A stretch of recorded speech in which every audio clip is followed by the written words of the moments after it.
to 12, Paul with you between now and 2 o'clock. And are you all set to keep busy over the Easter weekend? If your diary is still looking a little sparse, then we might have some good ideas that could help you. In Ludlow, there's plenty going on to keep the family entertained. And joining me now is Ludlow's Deputy Mayor, Beverley Waite. Tells more. Morning, Beverley. How are you?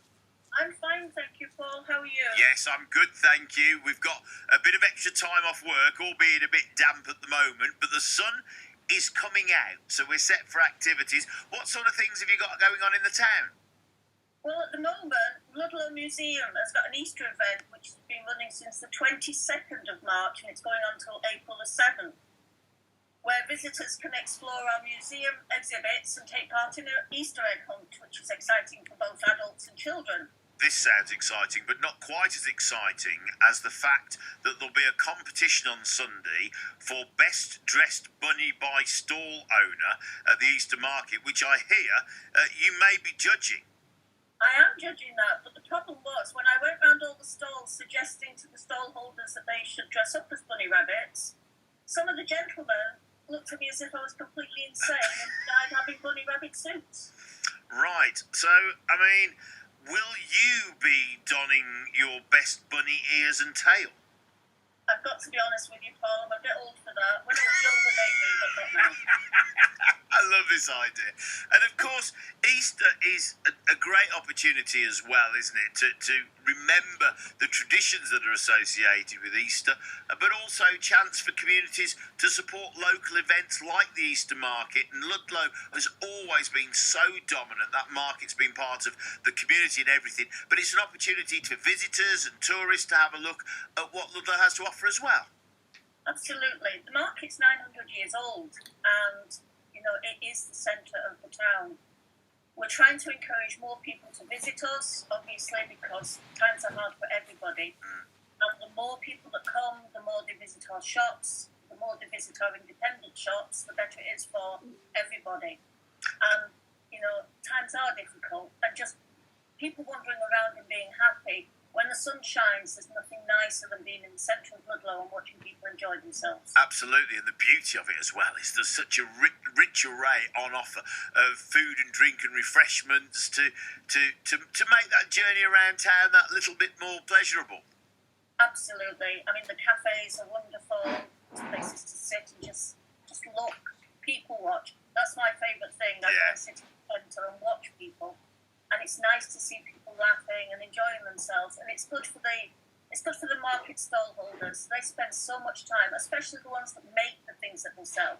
They spend so much time making these things, and the excitement of watching people buy from them. It's nice. I just hope the weather holds up.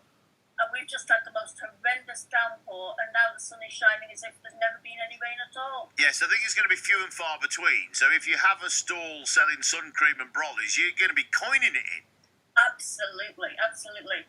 Are you thinking of popping down to see us, Paul? I will do my best. However, they've given me quite a busy calendar in terms of on the radio, but I'll definitely be down in the near future as well, because we heard earlier about the event that was going on in the castle. And how much organisation do events like this take? Do they kind of slot into place that you do annually, or is it quite a lot of legwork to make these things happen?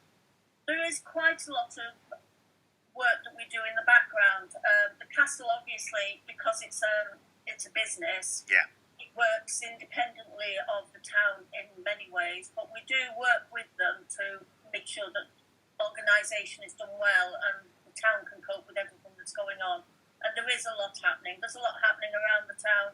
There's festivals. There's the Green Festival coming up.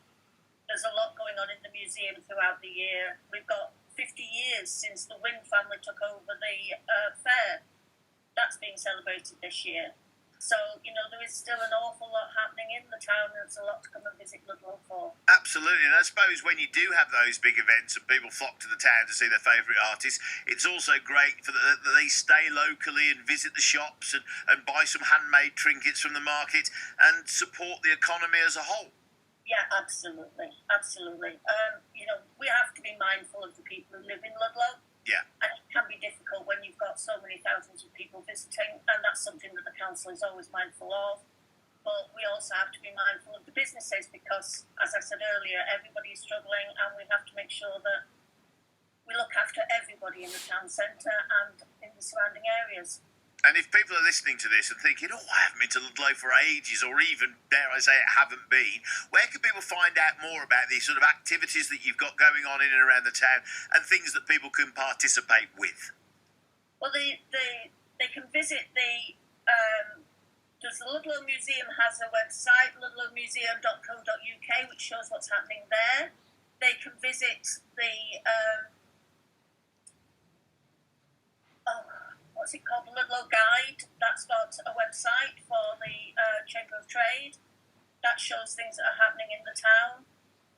Visit Shropshire is always advertising things that are happening in Ludlow because we're part of Visit Shropshire. So, just put in Ludlow and we're all over the internet all the time. Sometimes not for very positive things, but mostly for very positive things. Absolutely. Beverley, thanks ever so much for joining us. Have a fantastic Easter weekend, and I hope you have lots of dashing bunnies to choose from on Sunday. Oh, I'm looking forward to that bit, Paul. Thank you. And you'll have a wonderful Easter as well. Thank you very much. And if you don't want to put the bunny tail on, that's fine, but I do think you should draw some whiskers on. I'll try my best. See you later, Bev. Thanks for coming on. Bye-bye. Bye-bye.